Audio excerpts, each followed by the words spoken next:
afternoon, everybody. Welcome here in studio. We are live this afternoon talking sports with Val, and just about didn't have Val with us. He's coming in a little late. He had a dentist appointment this morning, so we ran an extra ad for him to give him time to get those pearly whites in here. So we are here live in studio again. We kind of like the way the format worked out, and thought, what the heck, let's go live. No Zebras football on Friday, so we figured we might as well just run it live on Channel 4 as well. And before we get really into it, I just wanted to take a minute here. So you're probably wondering what's all the garbage here on the desk, and so I want to kind of reveal what I've got going on here. Val doesn't know anything about it, so that's the best part of it.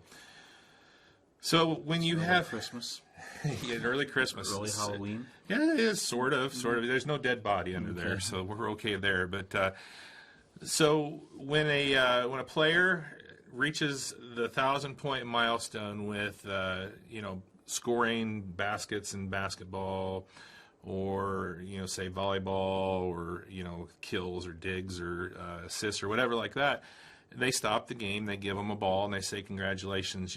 It's a pretty big milestone. So Val reached a milestone earlier this week.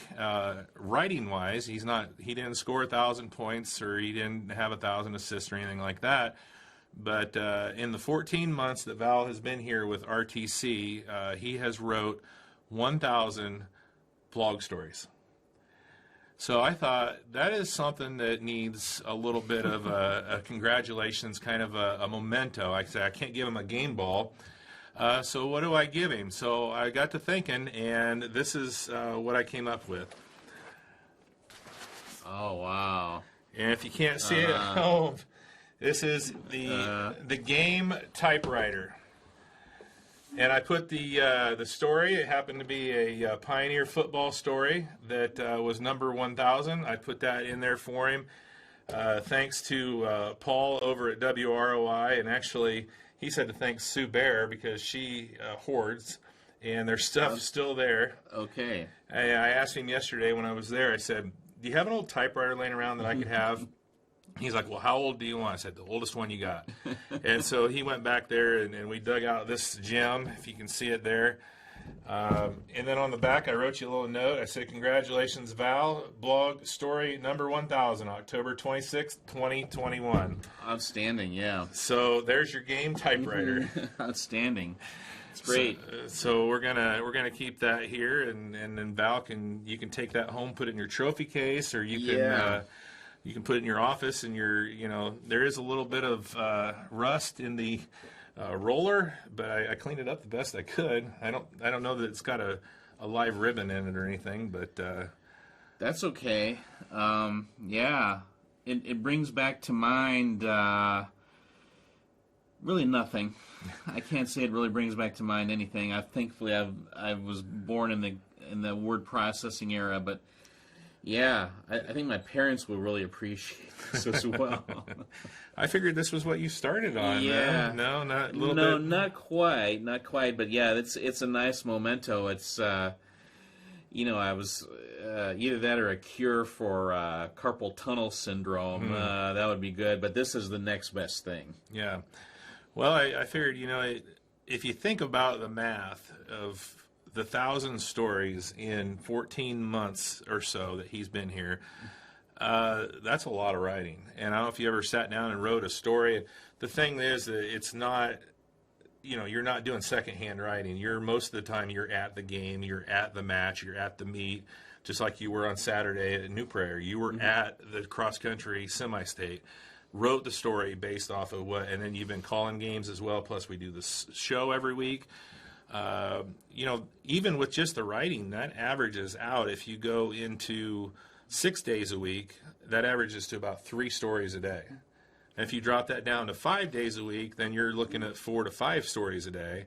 And then if you take out the month or so in the summer that we don't really do a whole lot, then you're getting up there in that 5 to 6 story range per day, and plus all the other stuff that we have you doing. So just a little memento of congratulations. Thanks. I love to write. If you had been, I've been doing this for 17 years now, just a little over a year here, but I love to write, and so this is a really nice memento because this is this for somebody who really loves pounding away, and sometimes I still get just a great adrenaline rush of sitting down after a game and trying to find a way to explain what just happened, what I saw just happen. And so, yeah, that's great, especially those cross-country stories. I'm glad you mentioned those because I think the last one was over 2,000 words. That's a lot of words. That is. I don't think my master's thesis was that long, so... But hey, my master's thesis isn't as important as a cross-country meet either, so... Yeah. Well... So, yeah, this is cool. Yeah. I really like this. This is neat. Yeah, so... Well, glad you like it. And so let's go ahead. We mentioned cross country. Let's go ahead before we get into our football talk, and let's talk about the cross country semi-state because, we had two of our teams, both Rochester boys and girls teams had qualified and were running.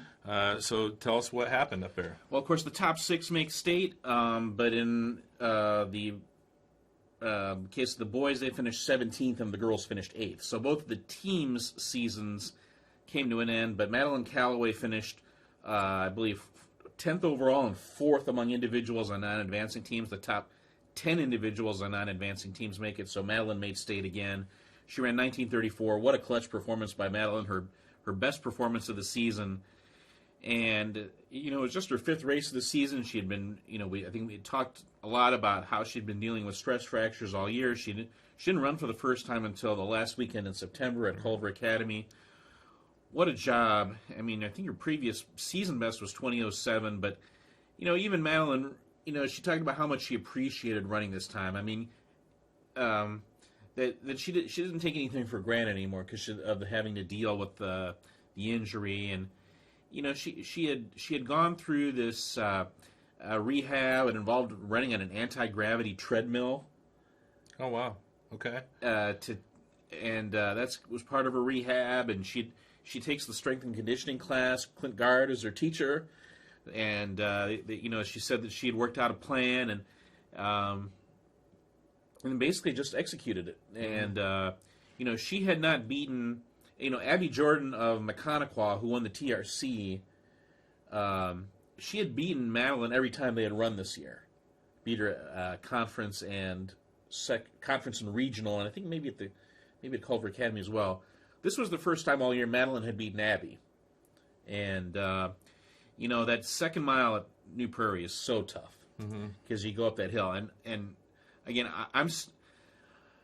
where I position myself in the New Prairie course, I'm looking at kids as they're finishing that second mile, and you could see they were all, in the girls' race, and the boys' race, and then the girls' race, they were all feeling it. You could see they were just aching. And Madeline was even that way a little bit herself, but she kind of caught that second win, and she ran a great third mile and made it. We thought it would be maybe close. Would she get that 10th spot or 9th, 10, 11? Would she be right there? She made it. She had the number 4 spot. Yeah. She made it with ease. Yeah. She made it with about 13 seconds to spare. Just a great performance by Madeline, and just shows you what kind of clutch runner she is. And yeah. She is she's as much of a competitor as any football player you'll see on Friday night. I mean, she is she's a fierce competitor.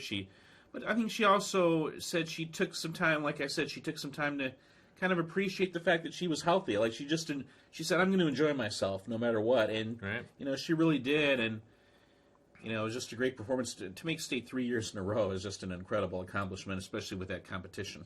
Yeah, and that's pretty amazing to me too. You talk about she came in 4th, and you said she made it by about 13 seconds. So there was only 13 seconds between 4 and 10. Right. So that shows you how intense that competition is. Oh there. Yeah, it is so tough. I mean, because you're talking about. You've got all the teams from just the Duneland Conference, plus all the teams from the Lafayette area, plus Warsaw, plus all the other good teams from the region. It is an extremely tough competition. Zoe Seward ran a fantastic race, 20:01. She was 15th among individuals, so she just missed going to state by 14 seconds. McKenna Light of Lewis Cass got that 10th spot. So Yeah, really tough race. You're thrilled for Madeline, but your heart aches a little bit for Zoe, who ran her heart out as well, and your heart aches for the team too. This was, in a lot of ways, this was supposed to be their year. I mean, for the team to finally somehow make it, which is, I mean, this is, that's the Hoosiers' accomplishment, really. I mean, for, again, competing against all those bigger schools. I mean, out of the 20 teams, I think Rochester ranked 17th or 18th in terms of enrollment. Right. And to finish 8th, and I think most people I think most of the quote-unquote experts, the INCC stats, had Rochester finishing 14th and one finishing 8th. I mean, just everybody ran their hearts out. Lucy Rangel, 21-12, PR. Araceli Ochoa, I think 21-29, season best. Kendall Bradley, 21:47, improved her time from regional by 30 seconds. Finally has those fresh legs because soccer season's over and she can really dedicate herself. And even Elena Bodie, something like 22-26, season best. Maddie Heinzman, something like 22 in the 22:30s, her season best. So everybody ran their hearts out. Everybody had their strategy and kind of executed their strategy. It just fell a little bit short, and again, so tough to make state.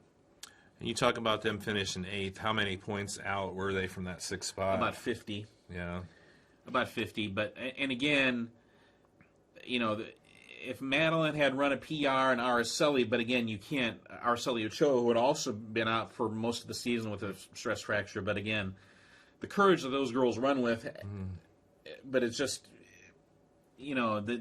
just how tough you have to be and how lucky you have to be running at your best at the right moment. Yeah. It's just, it's tough, and you feel for the kids, but, I went and I'm going to be, story number 1001. I'm going to be writing about Madeline later on this week and talking about her rehab and how she got there, but I went over to see them. I thought it was just going to be her and Coach Lynn.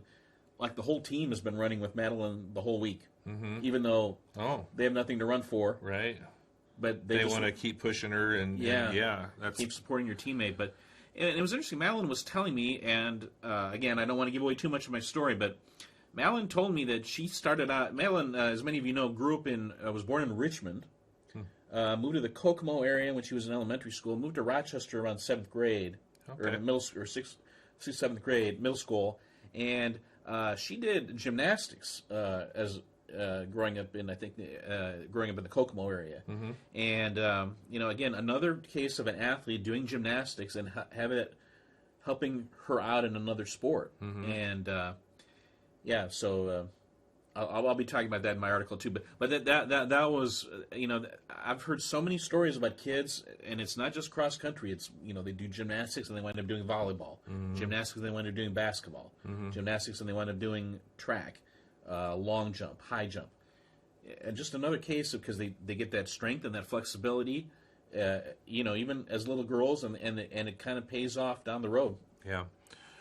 Well, we wish her all the best of luck going down to Terre Haute running this Saturday. What time will that race take off? Okay, it's going to be 3:00.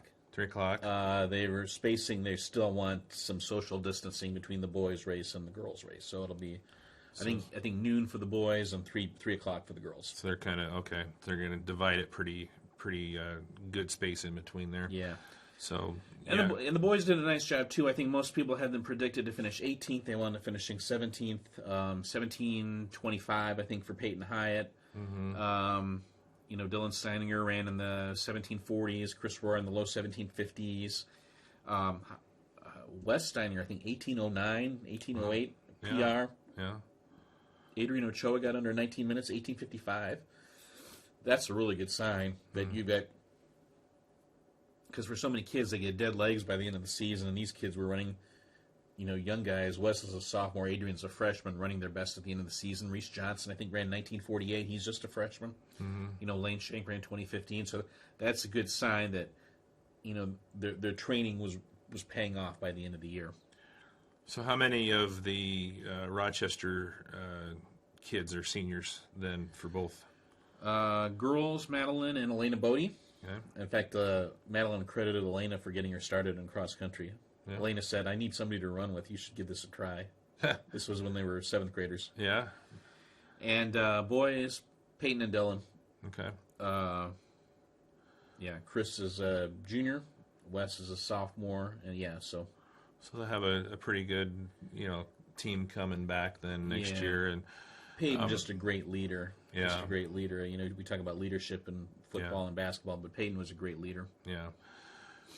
Well, and what a career! Dylan, the improvement that he made from the start of his career was just amazing. And Madeline qualifies for the third time in her 4 years. I mean, that's a great accomplishment. Plus, made state and track last spring too. So I mean, she's had an extraordinary career.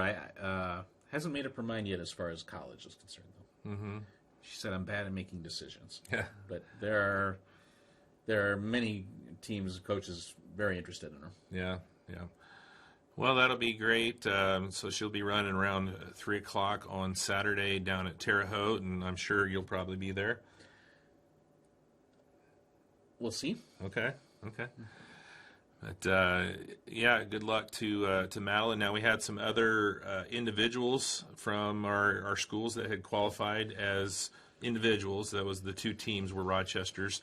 None of those were able to make it through. We had some notable finishes from any of them. Boy, Maggie Smith from Winnemac ran great. I think 2030, 2031. Just a fantastic time. And then her teammate Caden Scuba ran around 21:15 or so. But for Maggie, that was terrific. She's got kind of a little rivalry going on with Violet Montgomery, a Pioneer, and she beat Violet this time, but they've been going kind of back and forth. Violet ran very well herself, 20:38, I think, just a few seconds behind Maggie. You could tell Violet was struggling a little bit. She was wearing a lot of tape on her legs. You could, Violet's just one of those. She just never looks like she's in much distress out there. But it was tough. It was a tough race. Yeah. But 2038 or 2037 improved her time from last year's semi-state by about 22 seconds. Went from about 81st place last year to 49th. So finished in the top 50, a great time. But obviously you got to run, if you want to make state, you got to run in the 19s. That's just the facts of life. It's tough. It is a tough race. I mean, Karina James from Lowell ran 17:55. Wow. She is extraordinary, yeah. She was the defending state champion, by the way. Chesney Miller ran around 21:15. I talked with Chesney right afterwards. She just said she, just got caught up in the jostling, and then you go up that hill and then down the snake. It's cross country. It's a contact sport, and just you get caught up in the crowd there. But her first semi-state, and I was really happy for Chesney because remember she got quarantined last year at the regional. She didn't even get a chance to run at the regional. Mm-hmm.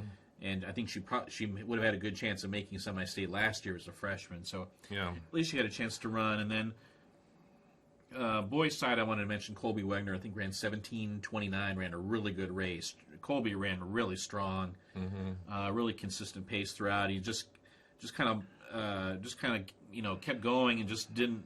He told me afterwards again.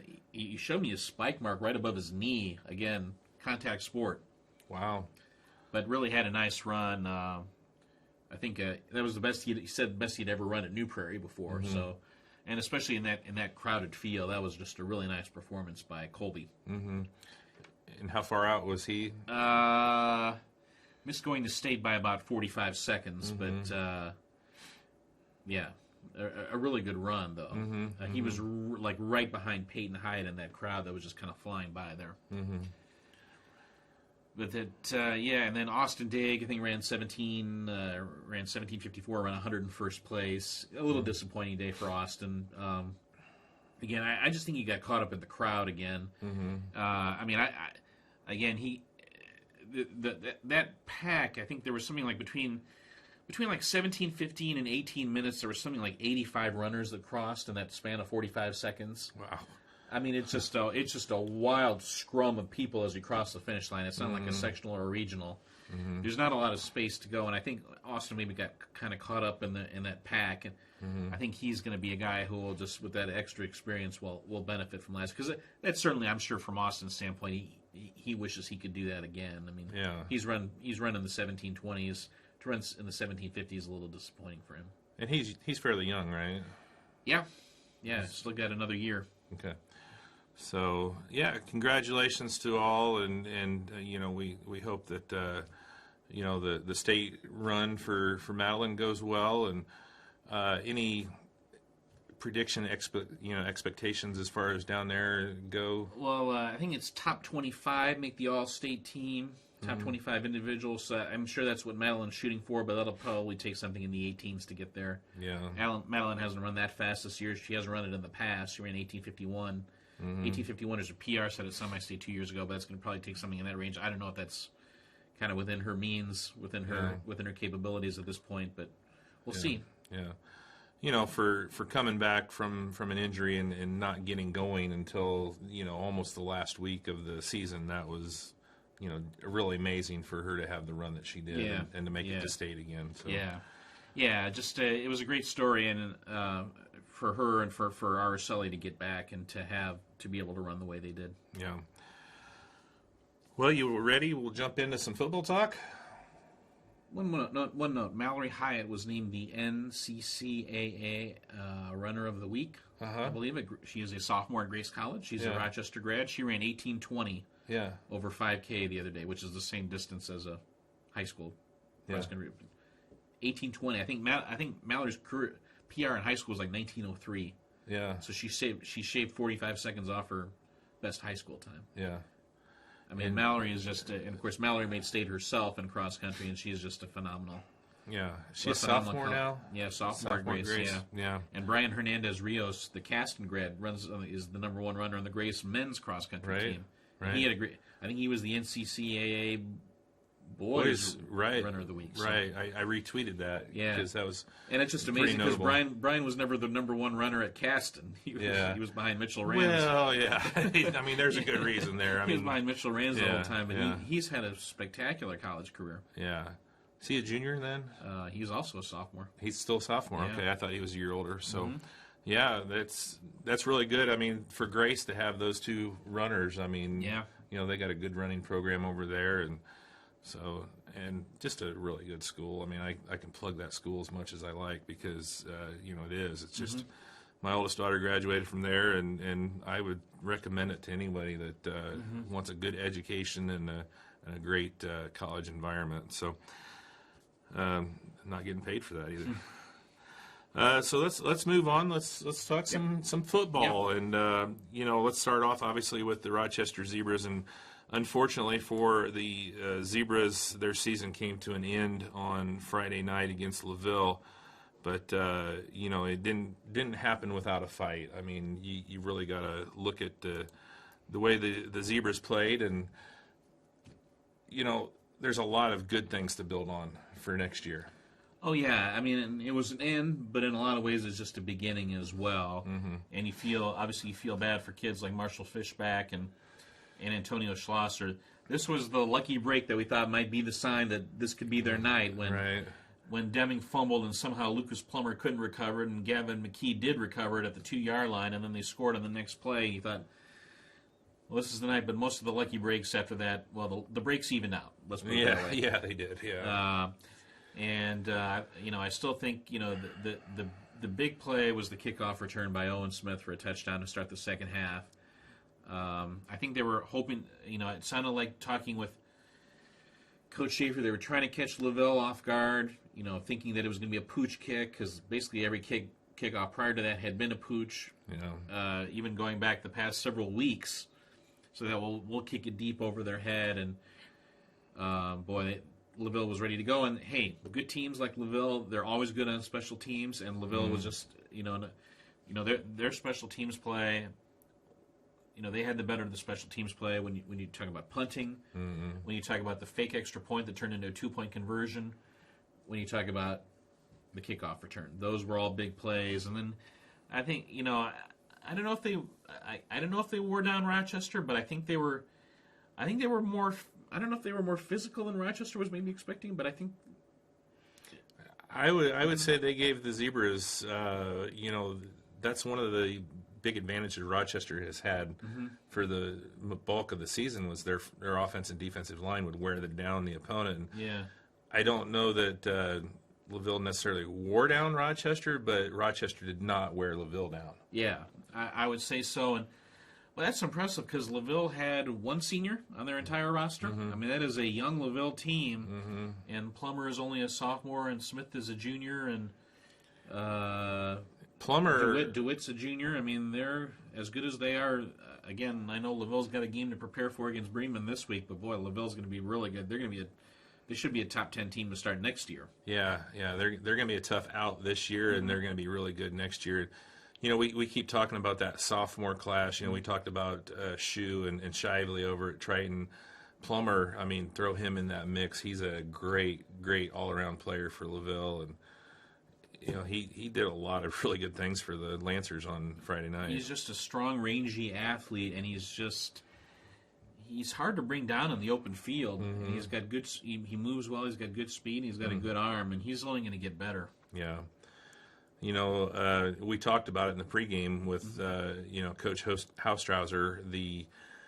Ever since he came in, LaVille just had a different mindset and a different feel to him. And defense has always been, you know, kind of his M.O. And, boy, their defense was stout. Besides that opening drive touchdown, they didn't allow the Zebras to get in. Rochester didn't get a whole lot of big play. Again, Deming had over 150 yards rushing. He played well, but really Rochester couldn't get a whole lot of big plays from that wingback spot. They did get a couple big pass plays, one to McKee and the one to Luna that you see, which came at the very end of the game. But they didn't get a whole lot of big plays on the counter or on the sweep, and I think LaVille defended those plays really well, and that's a credit to them because Rochester had really, you know, gotten some big plays on the counter. If you go back to the Mechanical game the previous week and the previous couple weeks. North Miami and Mechanical. Yeah, and you know, they did wear down Mechanical. I mean, you could tell by about the middle of the third quarter that the Braves just didn't want anything to do with them up front anymore, and you know, that was the thing. And one thing as you look forward to next year for the Zebras, they're going to have to find some kind of an answer on special teams because that has hurt them all season long. Right. If you look at their 3 games they lost, they gave up a kickoff return for a touchdown in 2 of the 3 games. Northfield returned the opening kickoff for a touchdown, and then LaVille returned the opening kickoff of the second half for a touchdown against them. And you know, Southwood, they lost that game too. I mean, Southwood had some big play. You know, again, I think I had mentioned this earlier that Coach Schaefer had said, you know, that in a lot of ways conditioning is a long-term project. I mean, it's gotten better since he's become coach, but there was just no way it was going to get to where he wants it to be by the end of the season. So, but he said it's an ongoing project, and they're going to keep working at it. Well, just a huge improvement. You know, not winning a game last year, they finished the season winning record 5-3, and they're still very young, so they got a lot of you know, good things to come, and they've got some really good prospects as far as younger players coming up in the next year or two. Right. I think the JV lost only 1 game. So, and there's apparently the 8th grade class is pretty athletically talented as well. So, the kids want to play football at Rochester. That's because when you come off a winless season, I think that's your big concern. Yeah. About is there going to be interest falling away in the program? That is not happening at all. Right. And another thing that Coach Schaefer talked about is we got to improve our passing game. And you know, I think Aaron Swango, from the start of the season to the end, I mean, some of those plays that he made, he's gotten a lot better, and I think that's going to be something they improve on even more over time. Yeah. You could tell they had a lot more confidence in calling a pass play in the last part of the season than they did. Even calling a pass play at the beginning of the season was almost unheard of. Right. And kids like McKee and Luna became more involved in the passing game. They don't really, again, the wingbacks are kind of the top receivers as well. They don't really have a big wide receiver threat like maybe Lewis Cass did when Coach Schaefer was there, and he had Easton Good. Yeah. I guess that will hopefully be the next. Maybe that might be the next development. Yeah, get a tight end or somebody like that you can throw into that mix as well. Yeah, because the tight end will definitely be involved. It could be involved in the offense, assuming that they show that they're capable of that. Right. Well, the final score: LaVille wins 29-7. The Zebras, as we said, finished the season at 5-3. Just didn't feel like a 29-7 game, but no, it was a couple touchdowns in the fourth quarter there. You know, it was 8-7 at the half, and I think, as we've talked about that run back at the beginning of the second half, and it just kind of seemed like it took the wind out of the Zebra sails a little bit. Right. I mean, I guess the good thing to know is that from an athletic standpoint, LaVille isn't just so much more athletic. That would be your fear that your opponent is just so much bigger and faster that you can't keep it. That was never the factor. I don't think it was a factor in any of their 3 losses. Yeah. Where you just think where your opponent is just so much bigger and faster than you are. Yeah, some special team stuff, and then they had some penalties that they normally don't pick up. That kind of hurt them there as well. So, great season, 5-3. Good luck to LaVille. They'll be home against Bremen. Bremen advanced. They were at Manchester. They won 28-13. So, semifinal game number 1 in sectional 34 is LaVille and Bremen at LaVille. The other game coming up, and it will be at LaVille. Yes, they're going to be able to go. Apparently so. Yes. Okay, I know that was questionable. Obviously, they hadn't played there for a couple of weeks due to the rain, and somebody that isn't going to be playing on their home field that is hosting a game is the Pioneer Panthers, coming off of a 40-14 win over Wabash on Friday night, and it's you go, dog. You do your thing. That's my John Hines. Oh, John Hines impression. Yeah. He's great. Gus Johnson sounds asleep compared to John. Yeah, he has a lot of energy, that's for sure. And you throw him and Adam together. Yeah, he and Adam were great. Yeah. And, the Panthers, it was a little bit of a slow start, but I tell you, the counter play, which was like less than about a minute and a half into the game to Mersch, that was what really got them going. And then, Caleb Sweet, he is it's just amazing that he was an offensive lineman to start the season. Mm-hmm. He is so good at stepping up in the pocket, at throwing even with pressure in his face. Yeah, he looks like he's been playing that position for years. Yeah, and the 2 touchdown passes he threw, obviously the second one was to Mersch, and that was great. But the big one was the one to Logan Smith with 1 second left in the first half. Mm-hmm. That was just a tremendous play by Logan. The pass was actually behind him a little bit. Mm-hmm. He had to reach back behind him, and then he cut back all the way across the other end of the field and got inside the left pylon for a touchdown. That was just a tremendous play by Logan. Yeah. Especially a kid who's not known for catching passes very often. Right. Coach Barry, obviously he was the coach of the week last week for the Indianapolis Colts for the district. But, you got to give him just a ton of credit. I mean, he rolled the dice. He changed some things up. They started off 0-2, came back and moved some people around, and then even again moved some people around, before he finally settled into the lineup that he has. Mm-hmm. And, he found some magic there. And Bo Mersch has just, I don't know where he came from.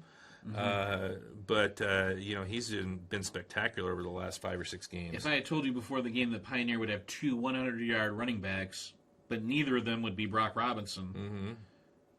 I think most people would be surprised. Mm-hmm. Brock left with a shoulder injury. He'll be questionable for this week's game against Delphi, but as it turned out, Mersch had 120 yards, and Caden Hill was great too. 116 yards, mm-hmm. 2 touchdown runs.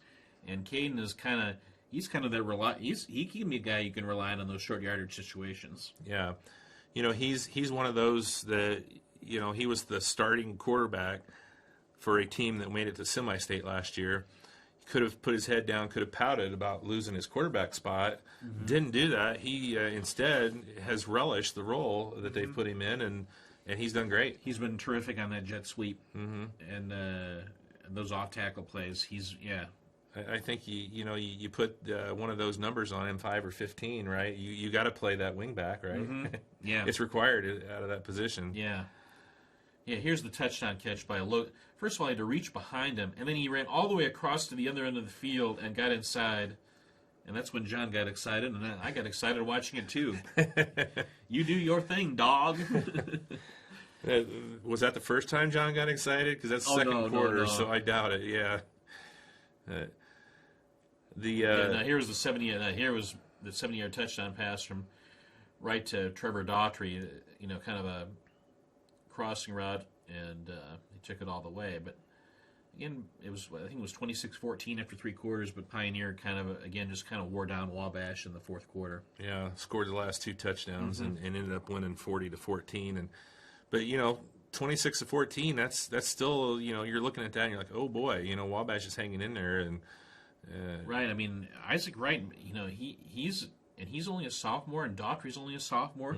Antonio Grant, he's only a junior. He had 4 catches for 72 yards in that game. Wabash they're formidable offensively, but they've had trouble stopping teams all year, and Pioneer put 40 points up on the board. Yeah, it's going to be a Wabash team that, if they can keep growing, they'll be dangerous the next few years. Yeah, I think getting good big guys will be, I think, priority for the Apaches, I would imagine. And, you would think Wabash, they seem to have, some strength over there in general, so I think they just need to get those guys, in the weight room and really work them. Wabash ends their season at 2-7. For Pioneer, that's 8 wins in a row. They started 0-2. They're now 8-2. They're going to be hosting, quote, I got air quotes here, you can't see them, but they're going to be hosting Delphi this week, actually going to be playing at Logansport, at Logansport Memorial Hospital Stadium. Delphi comes in at 7-3. I think that's a little deceptive because, if you look at it, they defeated Lewis Cass 28-20. I think that's kind of indicative of, Lewis Cass not a real good season. And I'm going to say that the 7-3 for Delphi is probably going to not as good as it looks just because of schedule. Delphi led that game 28-8, and Lewis Cass gets a couple touchdowns late and at least gets a chance to try an onside kick, but Delphi is able to fall on and run out the clock. And you look at Delphi; they've had to deal with a terrible injury to Peyton Roth, ACL injury early in the season. So they go to Cooper Kinsler. What a game he had! He had over 200 yards rushing the other day. It's weird. He's a running back who wears number 54. Can they do that? Yeah. He's only had 75 carries all season, but 30 of the 75 carries came last week against Lewis Cass. I think he had over 200 yards rushing and a couple touchdowns. He has been terrific, and he's just a guy who, you grab onto his jersey and he'll take you for a ride for a few yards. So he's a big physical kid. They're going to have to find a way to stop him. And then, but obviously they miss Roth not only on offense, but they miss him on defense as well. We'll see if Pioneer can keep up their running game. I mean, their running game has just been terrific. Especially these past 2 weeks against North Judson and Wabash. Yeah. So if the Panthers win, they would be on the road at either LaVille or Bremen for the championship game. Right. So, and again on defense, boy, Derek LeGrand. Has been just tremendous again. I think he had 2 more sacks. I think he had 4.5 tackles for loss. He has been. I mean, he's been doing this every week for 3 years. We take him for granted. And how about Cody, his younger brother, Cody LeGrand? He has been great as well. Solano has been great at that defensive tackle spot. And then, but again, the secondary, you just want to watch out for those big plays. Hopefully they can keep those to a minimum. But the problem is that Brock Robinson is hurt, and not only is Brock a very good fullback, he's also a really good defensive back. Now, I talked to Adam Berry earlier this week. He said that Brock is questionable for Friday's game. He said he got a pretty good report, and so I think they're a lot more optimistic now than they were when he suffered the injury against Wabash. Obviously, Brock had to deal with that collarbone last year, so you're kind of worried about that situation. He injured the collarbone in the sectional final against Bremen and missed the regional and missed the semi-state. Yeah. Well, hopefully they'll get him back, and a big game at Logansport. They've played there before, so they know it's. Even though it's not at the pit, it's still a little bit of a home field. Beat Adam Central in the semi-state at Logansport in Jack Heiser's senior year, I believe it was. So. Well, they played there his junior year as well, beat Monroe Central in that game. So they did play there a couple times. I don't think really probably any of the ones that are playing now have played there, but not too far out of their way. So should be a good one there. Again, if the Panthers win, they would be either at LaVille or at Bremen for the championship game. So, moving down to sectional 26, Tippecanoe Valley at Garrett for week 1, and Garrett was up for the challenge against the Vikings. Held a very prolific Tippecanoe Valley offense that has been scoring well over 40 points most of the season. to 22, and it was a tough win for the Vikings. Yeah, and we're going to see the touchdown run here by Jamison Virgil, 69 yards right up the middle, and that gave Valley an 8-0 lead. And they led wire to wire. I'm not sure 22-8 indicates how lopsided this game was. Valley did have over 400 yards of offense. Mm-hmm. But Garrett, whenever Valley got in the red zone, Garrett got stout and really kept. And again, Valley doesn't really have a kicker. I mean, they tried a couple extra points, but in terms of they're not going to try a field goal. So they got stout in the red zone, and so it was 22-8. Again, but again, Virgil had, I think, over 180 yards rushing. Braden Shepard had over 100 yards receiving, and he had a long touchdown catch. He had over 50 yards rushing on top of that. Branson McBriar had over 160 yards passing. It was just again, it was only 22-8, and I guess you've been watching Valley all year and watching how they've been stopping people that didn't. Maybe it wasn't as comfortable, but again, I don't think there was any doubt that Valley was the better team last Friday. But I guess if there's one thing as a Valley fan you might be a little worried about, Robert Koski, the Garrett running back, had over 100 yards rushing. If you certainly want to make sure that rushing defense is even better as you move forward. Yeah. Well, it's just going to get exponentially harder this week as they will be back home at Death Valley, but taking on Mishawaka Marion, and Marion comes in 7-3, but they play in the big school division of the Northern Indiana Conference, so they're playing the big boys, and they're coming off of a 49-14 win at South Bend, Washington on Friday. And that really wasn't even that close. It was 49-0 at halftime, and then Coach Davidson, I think, took out his starters for the rest of the night, put in the JV for the second half. So they are going to be rested and ready to go, one would imagine. Yeah, and it's the same team that ended the Vikings season last year at Death Valley, and Valley coming in at 10-0. I mean, if they're going to do it, this is the year to do it. But boy, Marion, they just seem to keep going. They seem to be peaking, and I talked with Stephen Moriarty earlier this week. He said, he goes, we remember what that loss to Mishawaka Marion last year felt like. That was 41-24, but that was 41-0, and I think they had a running. The game ended with a running clock for most of the second half. That was kind of you had to look in the mirror at that point and say, what do we got to do to win, to beat a team like this? What kind of effort do we have to put in? And you hear about all the effort that these guys made in terms of spending time in the film room, spending time in the weight room. I mean, this team has made a huge effort, and of course, that guy getting Braden Shepard back for a full season. And we remember how much they missed him after he suffered that shoulder injury against Culver Academy last year. And getting him back is just a huge, huge thing. And so, we're going to see. But this is, Wade Jones dominated the game the other night. 4 interceptions in one game. That's just remarkable. He's got 10 interceptions on the season, which is a Valley single-season school record. And remember, Wade's only a sophomore. And Wade also caught a touchdown pass, as you saw there. He's also a factor on the offensive end of the field. So, he's again. You talk about kids like Wade Jones and Dalton Albert. They're only sophomores, but they're just students of the game. I mean, they're just as it's like they think of the game. They think the game like veterans in a way. And so, but again, this will be the biggest challenge. You look at again Koski and Lytle from Garrett. They're one thing, but this Bryce Lassane, this quarterback from Mishawaka Marion. He's only a sophomore. This is his first year as a starter. He got up to kind of a slow start, and again, you look at who they play right off the bat. It's tough. I mean, you play Mishawaka right off the bat, a really good 5A team in Mishawaka right off the bat, and it's tough. But he has really found his groove as the season's gone on. And watch out for number 1, Greg Atkinson. He is, the video is out there. You can look for it online. The 47-yard touchdown pass. All it was a simple screen, just 1-2, throw it to the left, just get Atkinson out in space. He breaks about 3 tackles, then cuts all the way across the other side of the field and takes it in 47 yards for a touchdown. It was, I think I even tweeted about that, like, Greg Atkinson is good at football. Wow, that's why I said that. I just seen that highlight. That was incredible, and he's also a huge threat on punt and kickoff returns. You've got to not let him. I mean, you've got to kick the ball out of bounds. Really, you cannot let him touch the ball. Yeah. He is an explosive threat every time he touches the ball.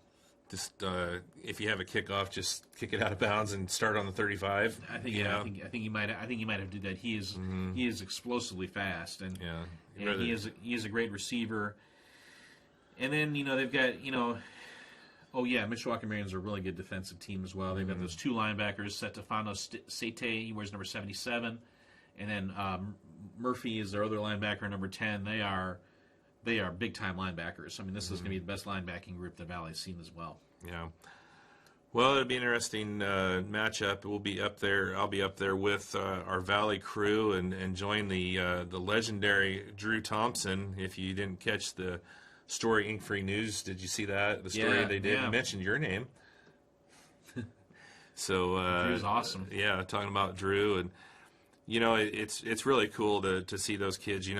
He's just continuing the legacy that Nate Roberts started a few years ago there at Valley, and it's neat to see those kids coming into their own and finding their groove. And not only has he done things for us producing and calling games, but he's done a lot of really cool things on the field as well with the unified program, and went to the state championship game his first year, and they were just this close to go into another state championship game this year. Got knocked off by DeKalb, I think. And I think they ended up winning it, didn't they? Yeah. Lost to DeKalb in the regional, I believe it was, or the semi-state. Semi-state. Yeah, they were going.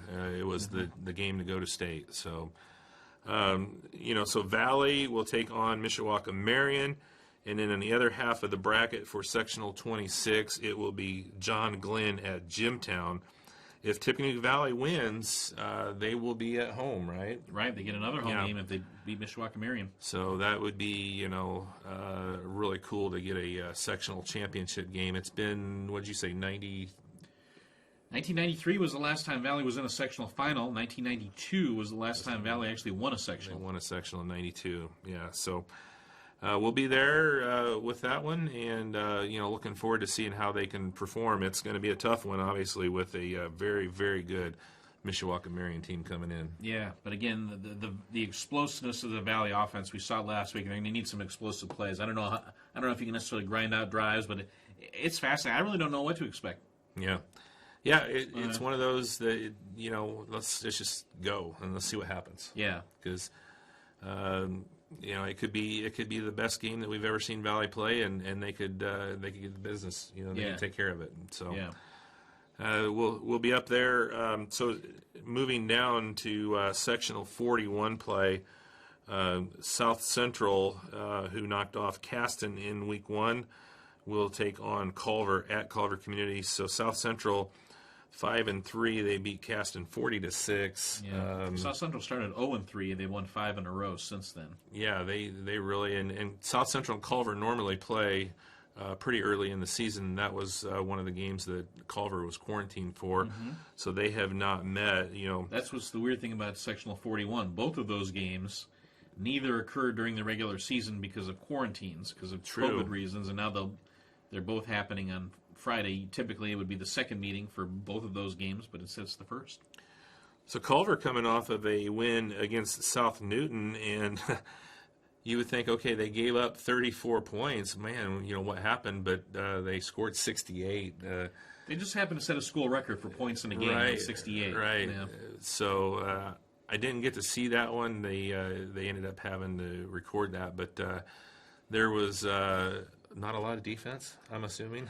so much for the Culver grinding out games 4 yards at a time. Yeah. That didn't happen at all. Shane Schumann had 167 yards and 4 touchdowns, and Jason Cadle had 164 yards and 4 touchdowns. Yeah. Two guys, same team, each had 4 touchdown runs. I don't think I've ever heard of that before. In the same game. Yeah. Yeah. And I think Jason Cadle's shortest touchdown run was like 27 yards. Yeah. I mean, he is just a big play threat, and talked with Coach Mike Zahner earlier this week. The trap play was just running all night. They were getting big plays on the trap all night. And again, with those 2 trapping guards with Zahner and Evans setting those trap blocks, and they were just springing Schumann and Cadle for big plays all night. Even Blake Thompson, I think, 63 yards on like 7 carries, so 9 yards a carry, that'll do. It's going to be a little different story on Friday night with the Satellites coming to town. Obviously, they're gonna be more in tune with their defense.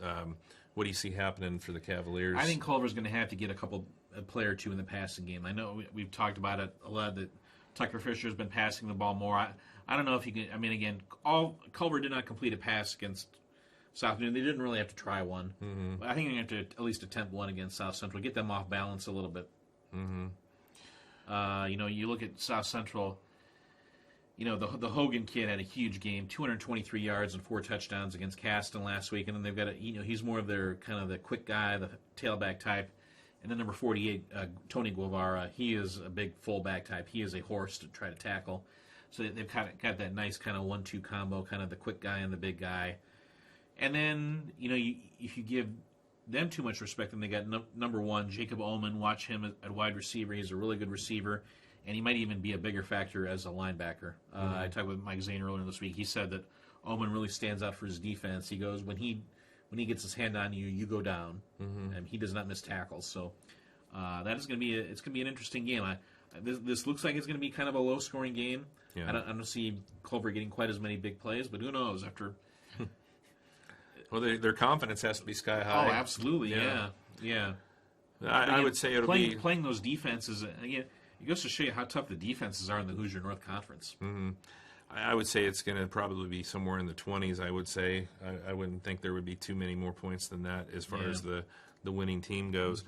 Let's talk a little bit about Caston. They ended their season at South Central. It was a tough way to go out, 40-6, but the Comets end at 2-8, but they had a really good season. I mean, just you talk about the Hoosier North. I mean, just a grinder of a conference, and unfortunately for the Comets, they weren't able to get any conference wins, but really good season for Coach Porter, I guess, even though the record doesn't show it in year 2. A tip of the hat to Sam Smith and a tip of the hat to the 2 Hickle brothers, Grant and Garrison.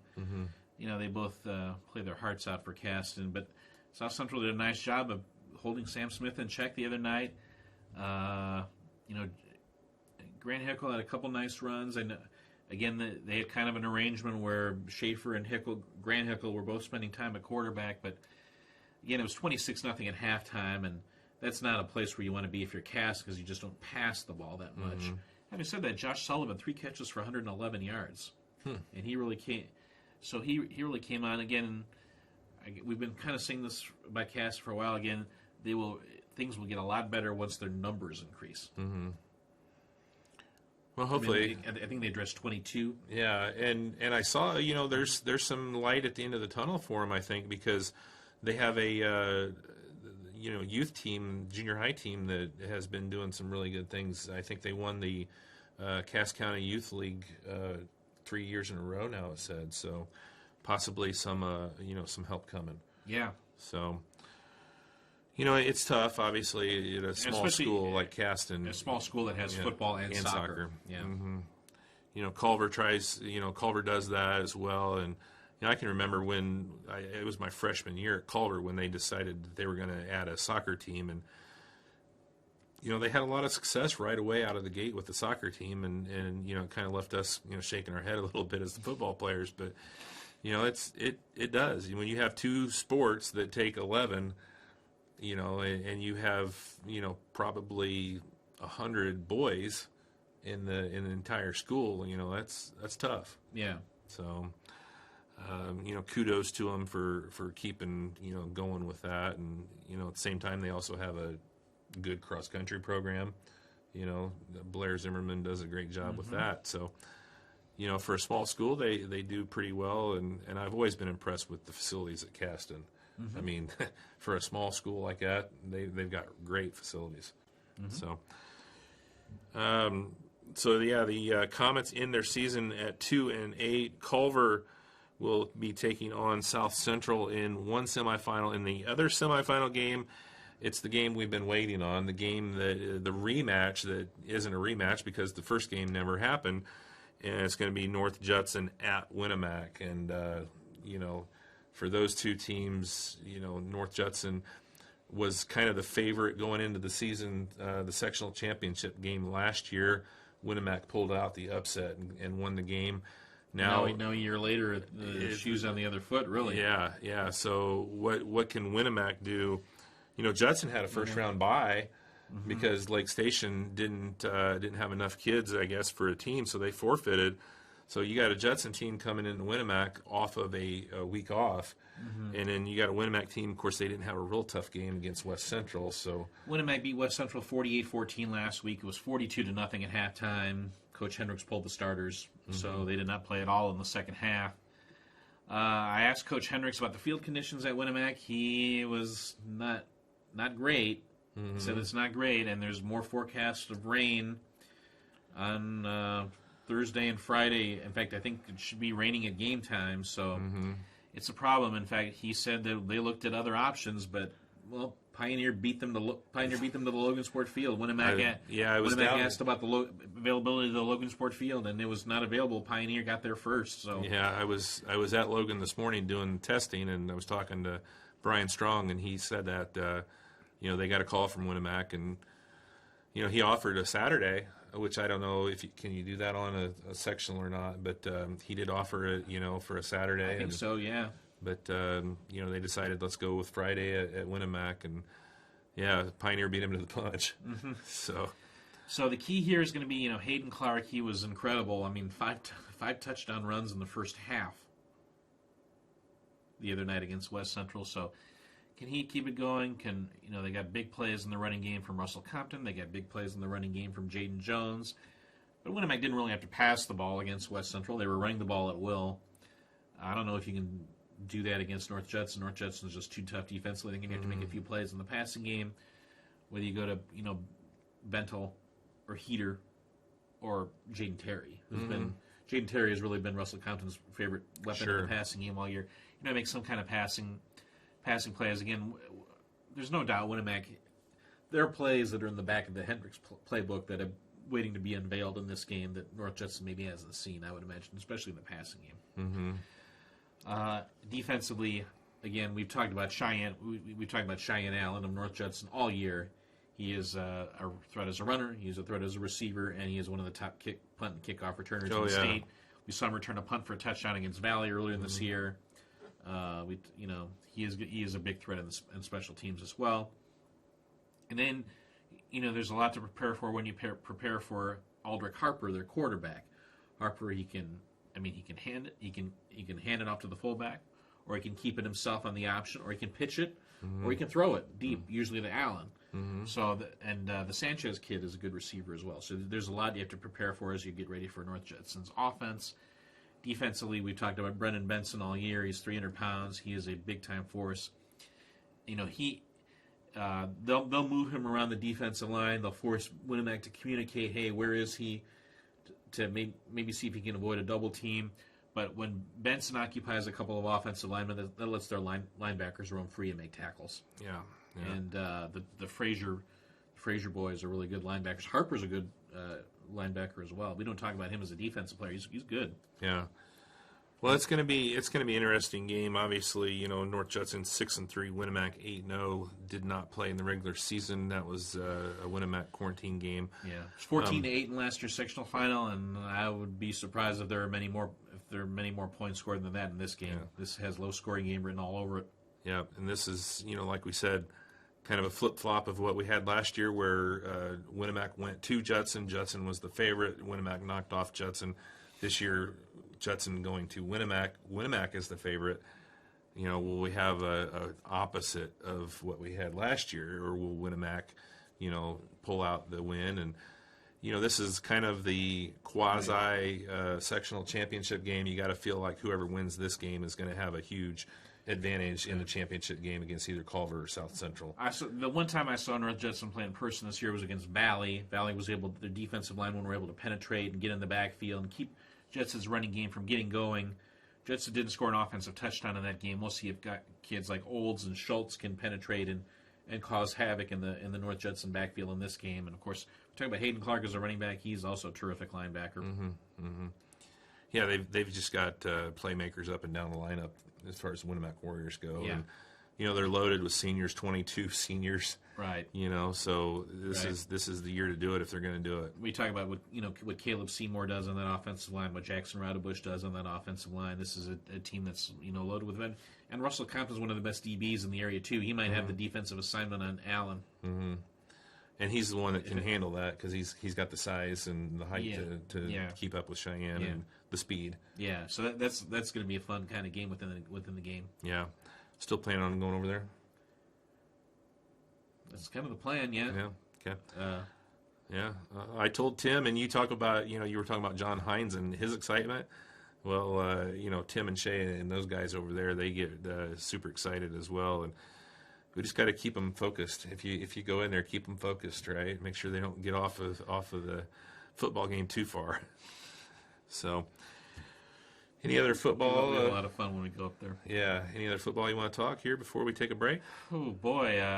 Again, we talk about Valley. Yeah, they're ranked number 7, but of the 6 teams ahead of them, only one team is from the north that's still in, and that is Brebeuf, who's ranked number 3. So. Boy, if Valley can get Mishawaka Marion, I think they're favored to go to the semi-state. I don't want to get too far ahead of myself, but boy, this team have a chance to do something really special. Same thing with Winnemac too. They can get by North Judson. I think whoever wins this Winnemac North Judson game is going to be favored not only to win the sectional but to win the regional as well. Yeah. And if Winnemac wins, they will have a home sectional championship game as well. Yeah. So, but hey, people at Culver are. Yeah. Hey, don't forget about us. Right. You never know. I mean, but they got to get past Judson first. Right. And just like Valley, I mean, you talk about being favored as they move on, but they got a really big one this week. Mm-hmm. So, should be some good stuff coming up. We'll have 4 games for you on IHSA TV. We'll have Pioneer versus Delphi from Logan Sport. We'll have Valley versus Mishawaka Marion from Valley. We'll have Culver hosting South Central, and we'll have Winnemac hosting North Judson. Go to ihsatv.org, or on your Roku. You can get the app as well, but everything is on IHSA TV this week. And, click on your school's logo. Find them, look under affiliates, look for Culver, look for Valley, look for Winnemac, look for Pioneer, and the game will be right there. Yeah, and 7:30 starts at Culver and then at Winnemac. Yeah, 7 o'clock on Valley and Pioneer. So, all right, we'll take a break. We'll come back here. We'll talk a little girls basketball as we're getting some scrimmages going, and a week from tonight we're going to have some games coming up. So we'll be back here in just a moment on Talking Sports with Val. Overwhelmed about choosing a new tire for your vehicle? Let the Tire Store help take the pressure off you by providing the tires you need at an affordable price. Located off of State Road 14 in Rochester, the Tire Store prides itself by not only being your #1 in tire selection, but also your go-to for any auto repair need. Call today at 574-224-8473 or visit online at www.thetirestororochester.com. Rtc Tv4 is proud to present the Rtc Tv4 Sports App. Now you can watch your favorite games and events from our local school partners live and on demand through your smart devices. And best of all, it's free. There's no cost to download or to watch. Just search Rtc Tv4 Sports on the Google Play Store, App Store, or on Roku, and download now to start watching the local coverage you enjoy.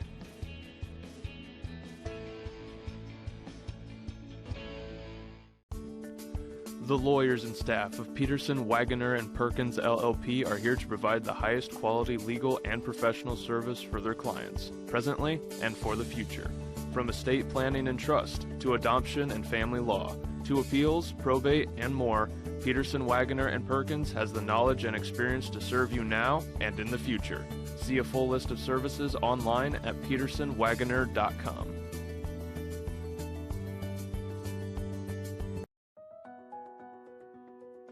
At First Federal Savings Bank, we have many valuable services for you. We offer a variety of deposit products, such as personal and business accounts. We pride ourselves in being one of the top mortgage lenders in Indiana. We offer commercial loans and business checking accounts for all your business banking needs. Through LPL Financial, our financial services department is here to help you with your financial planning needs. Come see us today and see how our family can help your family. RTC Fiber Communications knows the internet is evolving, taking new twists and turns. As we add our input, make our choices, and follow the light that connects us all. It's quite a journey, one to experience with the fastest speeds available. Contact RTC Fiber Communications. Connect to the internet speed that suits your journey and enjoy the ride. This is your IHSAA. This is your state. This is your high school. This is your athletic association. Fans, I'm IHSA Commissioner Paul Knighty, and we're here to make sure that all of this remains yours. This is your state. This is your community. This is your IHSAA. All right, welcome back here, Talking Sports with Val on a Thursday afternoon. We are live in studio, and if you're just joining us, you're probably asking, why is there a typewriter on the table? And if you can see... the people here are sick of word processing. They want to do it old school. Yeah, we took his computer away, but we presented Val with his 1,000th story game ball, if you will. You get a game ball in the, if you have 1,000 points for basketball, or if you get 1,000 kills in volleyball or whatever, you get a game ball. And Val has wrote over 1,000 stories. This was story number 1,000. It was his story this week about Pioneer football. Ironic because, Pioneer until you came here was never one of your schools that you covered. Yeah. So we presented and the people him. in Royal Center have been just absolutely fantastic to deal with. I was just so worried about, oh boy, who's this guy? But they've been so great to deal with. Well, they what is that saying that good knows good, or the talent can see talent kind of thing. So they knew they were going to be getting some really good coverage, and so and that was the same thing they did when we, because we've just been over there about 4 years now covering Pioneer full time, and it's been it was so good that when we moved to Logansport, my daughter goes there now. So it's just a really good community, really good school, and from top to bottom. Yeah, absolutely, absolutely. But we presented Val with a typewriter courtesy of WROI, and we want to thank them for the donation because I was in there the other day filming for the Community Foundation, and I asked Paul Moose, I asked him if he had any old typewriters, and Sue Bear had just happened to leave a few of them back on the shelves and dusted her off and printed out story number 1,000 for Val and presented it to him. So some neat stuff, and just really glad that you're with us. It's been a fun year and a couple months, and and the cool thing is that none of the 1,000 stories have been behind a paywall. You can read them all for free online. Yeah. So that's really neat too. That's it's great to be able to share my work with everybody. Yeah. And if you're watching on Channel 4, if you're watching online and you're like, well, where do I find these? If you go to rtc4.com, and right there in the middle of the page, there's a button that says Val T's Sports Blog.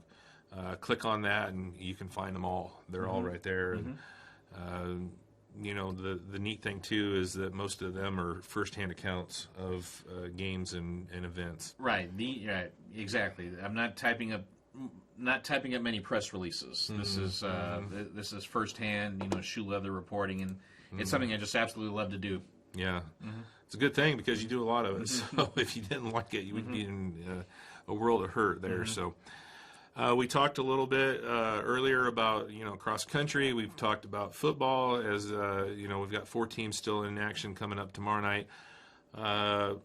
A week from tonight, we're going to be having some girls basketball games. We've got some scrimmages.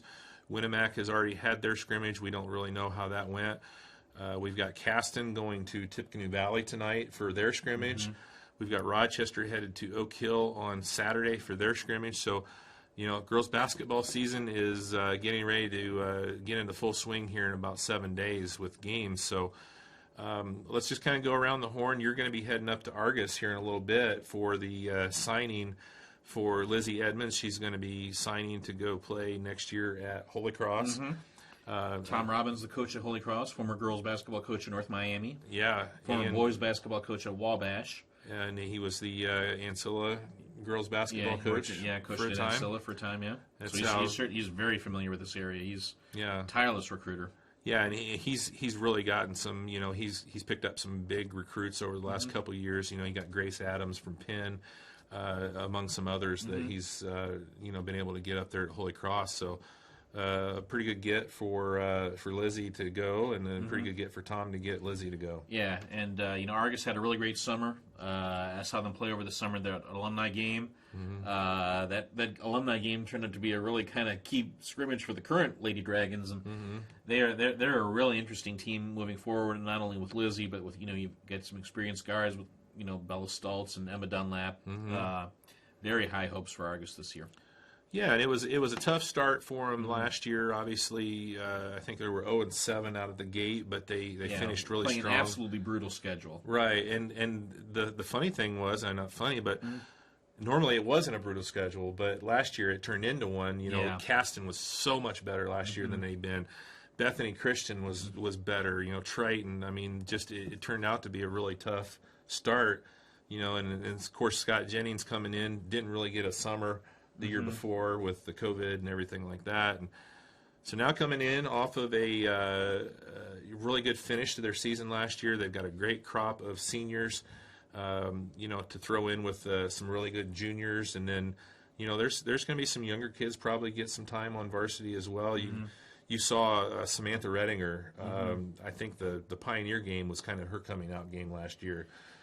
She's a sophomore this year. And then you got Kaylee Markley, and even if you look down into the freshman class, Morgan Barkus probably will be able to contribute some for them. Yeah, so I think plenty of guard experience. I think that their shooting got a lot better as the season went on, and of course, Lizzie's a walking double-double. They're going to be opening up their season against Caston, so they'll have them at home. So that'll be a very intriguing game, right out of the gate. Right, and very high expectations at Caston. When you talk about Isabel Scales and Addison Zimpelman, I mean they're sophomores, but they're two veterans now. Right, and then obviously who's going to be their post? Right, that's going to be kind of the key. Can they get buckets in the post? Right. That's going to be the key. In terms of perimeter play and shooting, there's no reason to be worried about that. But it's can they get buckets in the post? Can anybody score with their back to the basket? That's going to be kind of one of the questions moving forward.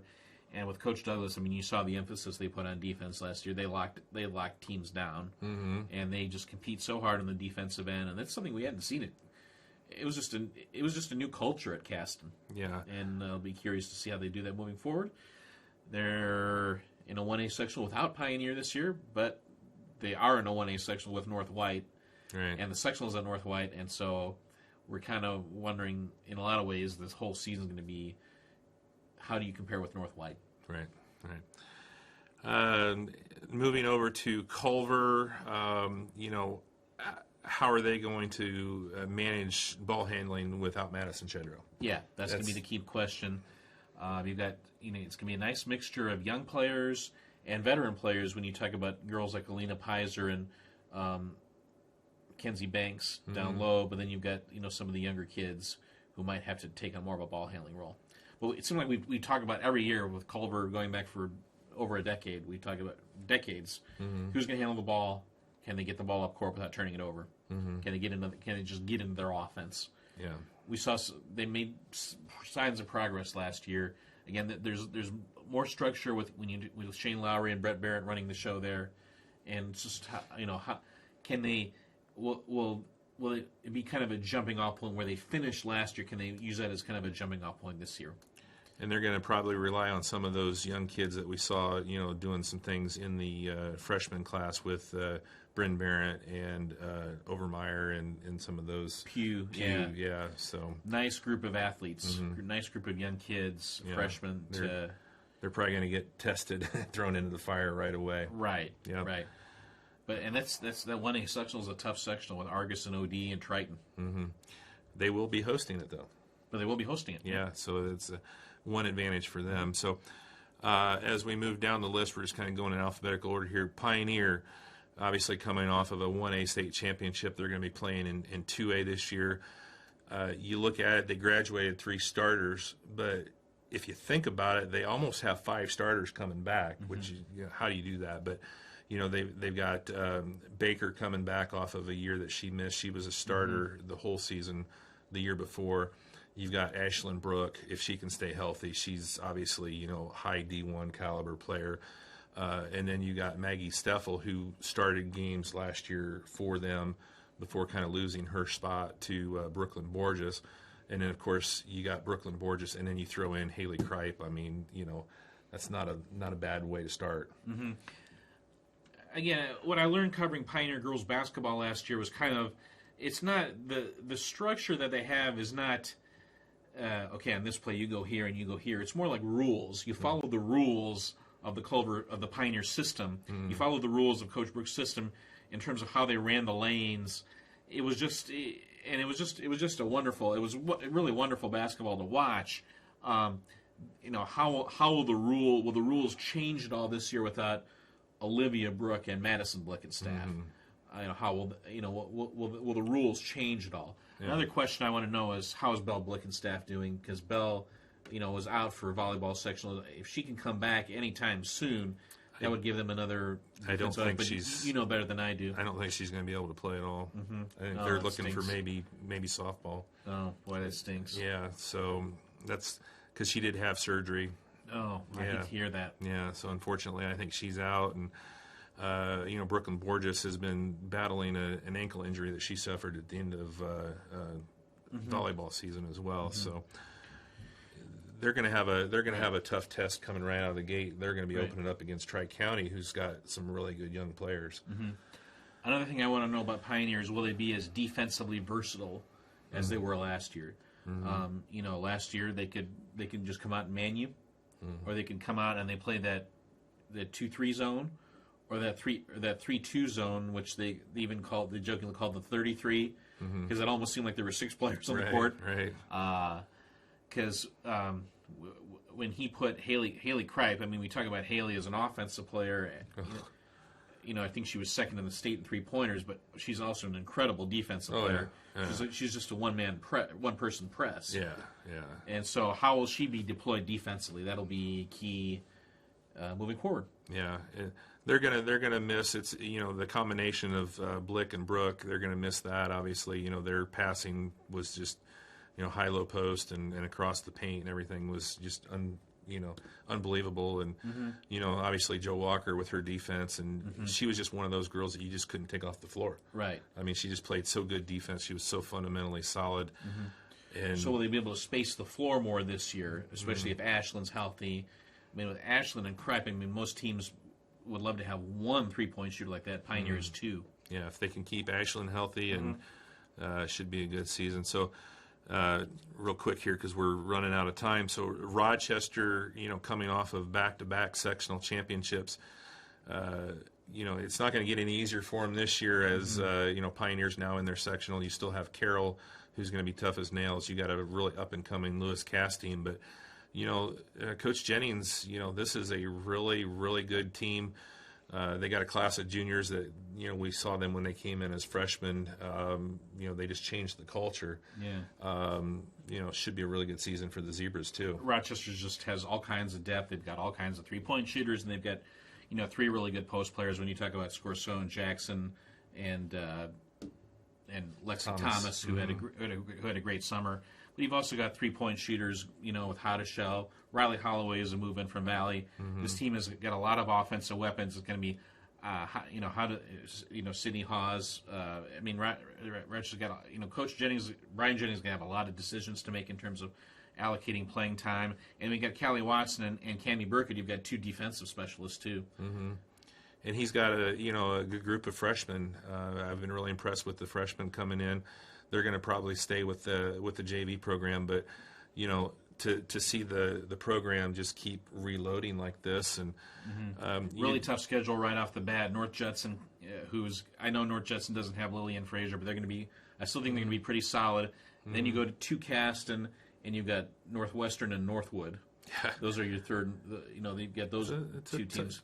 It's coming a up tough early in the first 4 schedule. games. I mean, Northwestern's got a Division I player in McKenna Layden, and Northwood, from what we've heard, they're young, but they are really talented. Yeah, very young. I remember they just won state a couple of years ago. Sure. So on to Valley. I know, talking to some folks over there the other day, numbers kind of an issue right now at Valley, and of course graduating some really good players last year. What's your thoughts on Valley with Coach Kindig coming I think out? only one senior snap, but she will be big for that. She's not a big time scorer, but she's going to help out in terms of rebounding and setting screens and doing a lot of the dirty work. I mean, this is Corinna Stiles. She has a chance to. Could be a breakthrough year for her in terms of scoring in the post and being kind of a big time factor down low. And then you surround her with a bunch of shooters when you talk about Lily Alt and when you talk about Caden Smollett. And then Molly Moriarty is another girl who's probably going to step up this year. She got a lot of JV playing time last year. This could be a year where she steps up as well and can be a big factor on the offensive end. But yeah, numbers we thought numbers were kind of a big factor for them last year, and unfortunately, it might be an issue again this year. Yeah, I heard there was only about 13 out, so for a 3A school. So, real quick, Winnemac. Obviously they have Croft as a senior, but they graduated. Maggie Smith, who two great senior leaders with Croft and Kaya Campbell. And then we'll see kind of how they, and then Villanueva. Yeah, I was going to say three really great senior leaders. So I don't think leadership will be a big problem with this team, and they'll play some hard nosed defense there. Yeah, it's going to be a mess as far as if your team going in to play Winnemac, it's going to be a defensive game. Right, and there'll be some. They will press you. There'll be some. How much will Coach Croft want to press you? Will he play a full court type of defense, or will he play more of that man-to-man, half-court type of defense? But again, Winnemac's sectional is just brutally tough. It's an 8-team sectional. The sectionals at Rensselaer this year. It is going to be really tough. Who knows who will emerge from that point? Obviously, a lot of teams kind of having to, I don't want to say rebuilding, but how will Winnemac be without Maggie Smith? How will North Judson be without Lillian Frazier? How will some of these other teams be without some different parts? New coach as well up in Judson. So, there's a lot of question marks, but that just, it's just a big sectional. Westville's has been really good the past couple of years, but they've been hit hard a little bit by graduation as well. Sure. Well, we'll see. A week from now, we're going to have some games. We're going to have some scrimmages coming up, like we said. And a week from tonight, Rochester will be hosting North Judson. We're really looking forward to that, and we'll have that on the air. I don't know, the other game that night that's, obviously very intriguing is Caston at Argus, and unfortunately our Argus doesn't have a crew right now, so I don't know if we're going to be able to get Caston's crew to go up there and cover that or not, but that's going to be an intriguing game. I really, an early, opening season game with Argus and Caston, I mean, that's going to be really good. Two teams that really emphasize defense. Yeah. And, Coach Douglas and Coach Jennings, that one will be an interesting game, to see how that goes. And, how will Caston, combat Lizzie? Because they're obviously going to be a lot smaller than they were last year. So will they be able to neutralize Lizzie, or will she be able to, take advantage of her size and seeing Lizzie play over the summer, she's as good as she was. She's gotten even better. Yeah. So, well, we'll be back next week with some more talking sports with Val, and don't forget to join us on IHSA TV tomorrow night with 4 games on tap. We've got Pioneer Valley, Culver, and Winnemac all hosting games and looking to advance to sectional championships. So, semi-final week of sectionals for football, and girls basketball right around the corner. Good luck to Madeline Calloway as she runs for the cross-country state meet on Saturday, you said about 3 p.m. So good luck to her in that as well. So thanks for tuning in, Talking Sports with Val. We will see you again next week. Val likes his typewriter. We'll get some pictures out on that, too.